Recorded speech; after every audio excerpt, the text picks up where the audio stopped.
Myths about Vikings that actually weren't true.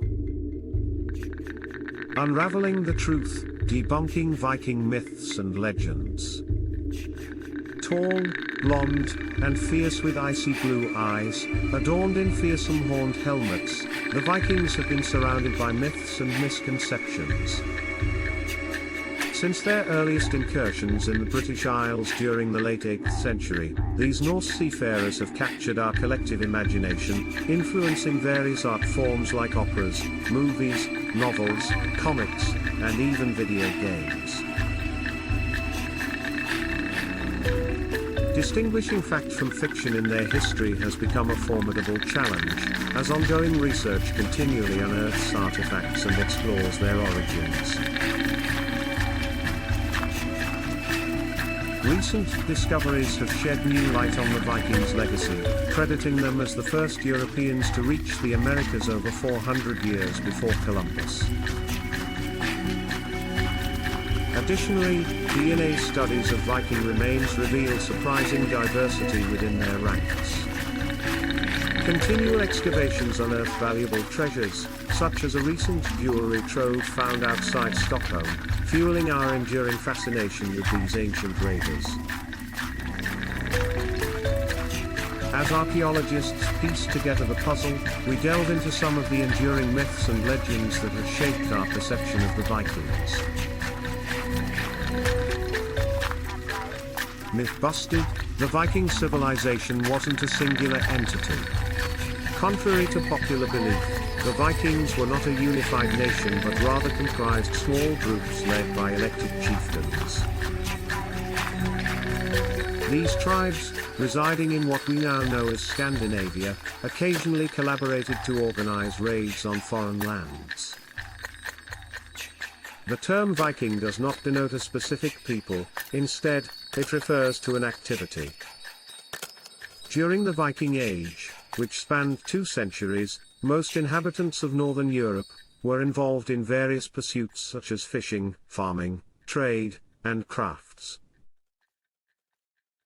Going on a Viking expedition was often a rite of passage for young men seeking honor and war spoils. However, it was uncommon for individuals to partake in foreign raids throughout their entire lives. The origin of the name Viking remains shrouded in uncertainty. In Old Norse, the term primarily denoted pirate or raider. For MacMahon, it refers to those who embarked on overseas adventures for raiding and plundering. The root Vik signifies bay or creek, seen in names like Reykjavik in Iceland, where Scandinavian immigrants settled around 870 AD. Swedish historian Fritz Askberg offers an alternative perspective. He suggests that the verb vikja connotes breaking, twisting, or deviating. Askberg argues in his book on ancient Nordic culture that the Vikings were individuals who departed from conventional societal norms, forsaking their homes to venture out to sea in pursuit of fame and riches.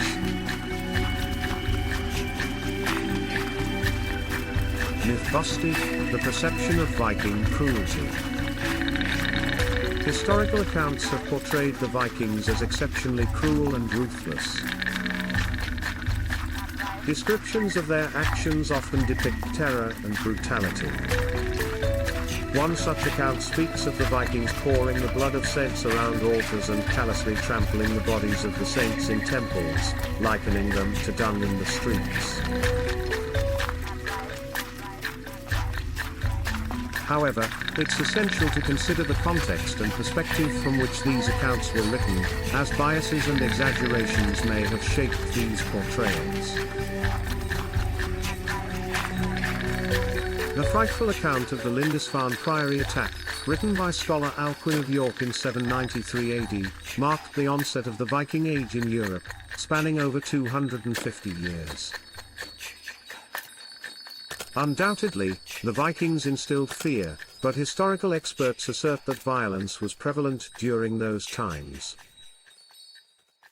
Joanne Short Butler from the University of Cambridge emphasizes that Viking cruelty did not significantly differ from the actions of other nations or tribes of that era. Acts such as murders, arson, and looting were commonplace. For instance, Charlemagne, the king of the Franks during the Viking Age, ordered the beheading of 4,500 Saxons in Verdun, despite being celebrated as a patron of the revival of ancient culture. These historical accounts underscore that violence was widespread and not confined to the Vikings alone. Myth busted: the misconception of drinking from skulls. The notion of Vikings drinking from the skulls of their enemies is a widely circulated myth, fueled by tales of the Scandinavian raiders' perceived cruelty. However, this misconception can be traced back to an erroneous translation. Ole Worm, a 17th century court physician to the King of Denmark and a linguist fascinated by rune stones, published research on runes in 1636. In his work, he referenced a Nordic poem where the protagonist mentioned drinking ale in Valhalla, the mythical heaven for slain Norse warriors, from the curved branches of skulls.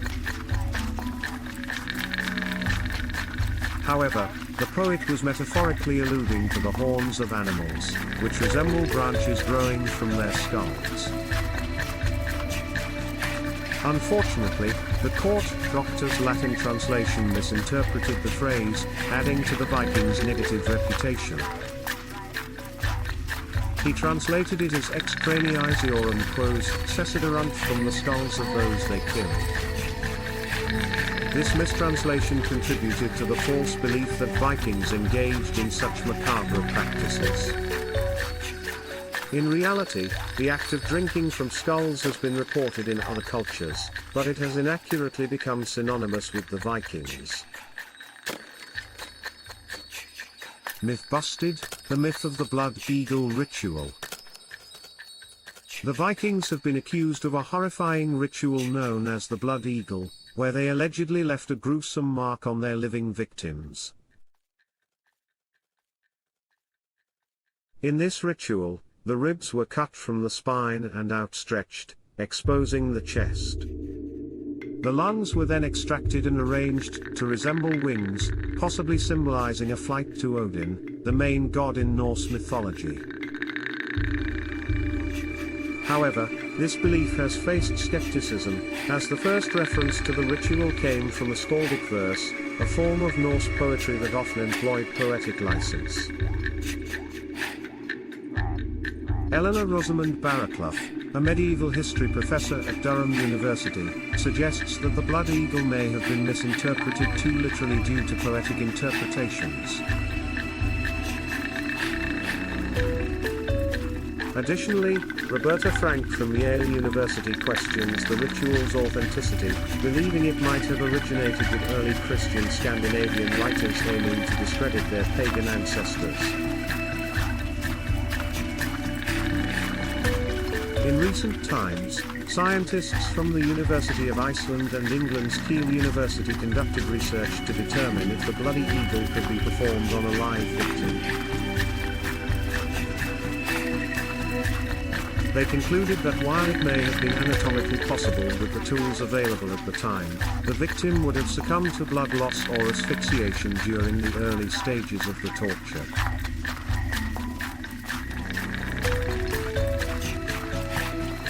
As a result, a complete execution of the bloody eagle could only be carried out on a corpse. Until archaeologists uncover a corpse with clear evidence of this practice, the truth behind the blood eagle ritual remains uncertain. If you enjoyed this video and would like to see more like it, please like and subscribe so you don't miss out on future uploads. Thanks for watching. Please like and subscribe.